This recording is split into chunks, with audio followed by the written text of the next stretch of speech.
"Ma'am, we have a dress code here. You need to leave." The manager's voice sliced through the quiet restaurant like a blade, and every head turned. A woman, stunning, confident, and clearly well endowed, froze mid-step, her smile faltering as confusion clouded her eyes. She looked down at her off-the-shoulder top. Elegant, tasteful, not revealing by modern standards. "Excuse me? I'm just here for dinner," she said, her voice firm but polite. "This is a family establishment," the manager snapped, loud enough for every table to hear.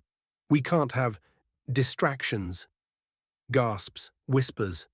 Someone stifled a laugh. The woman flushed, caught in a wave of humiliation. She scanned the room, couples, families, even a few women wearing tighter clothes, yet none were being shamed. Just her. "Are you serious right now?" she asked, holding her ground. The manager crossed his arms. "Either you cover up or leave." A young waitress nearby bit her lip, glancing nervously at the scene. The woman's eyes flicked toward the entrance, calculating her options. But when she saw a teenage girl at a table watching in horror, she took a breath, stood tall, and turned to leave. Her heels clicking like thunder against the tile, she didn't cry. Not yet, not until she was back in her car, gripping the wheel as tears blurred the lights around her. She had been humiliated, judged not for her actions, but for how her body happened to look, for daring to exist confidently in a world quick to shame. What they didn't know was who she actually was. Her name was Layla Morgan, a self-made entrepreneur, CEO of one of the largest tech startups in the city, philanthropist, mentor, and yes, the daughter of billionaire investor Charles Morgan. But she never used his name. She built her empire from the ground up, determined to prove she was more than her looks, more than her lineage. And last night, she was just trying to have a quiet dinner after a long day mentoring young girls about confidence and career building. But the story didn't end there. The next morning, as sunlight spilled across the parking lot of the same restaurant, a rumble echoed through the neighborhood. Engines, expensive ones. A convoy of black cars rolled in, sleek, luxurious, 7 in total.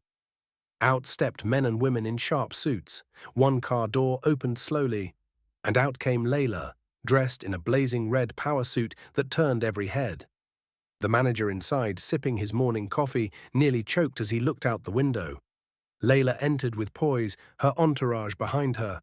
The same waitress from the night before stood frozen, her tray shaking slightly. "Morning," Layla said calmly. "I'm here to speak with the owner." "He's not in," the manager stammered, paling.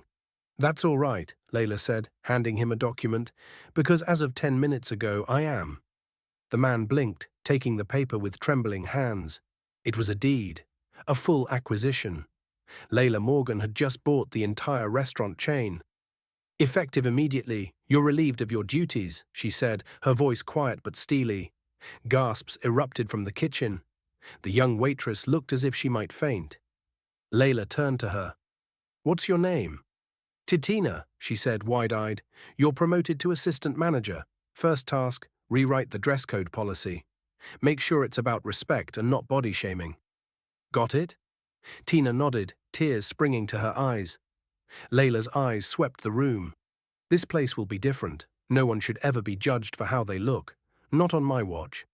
And as she turned to leave, applause broke out. From diners, from staff, from people who had once sat in silence. Even the teenage girl from the night before was back, clapping with a big smile.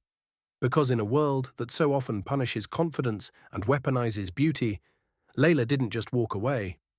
She came back, stronger, and she changed the rules.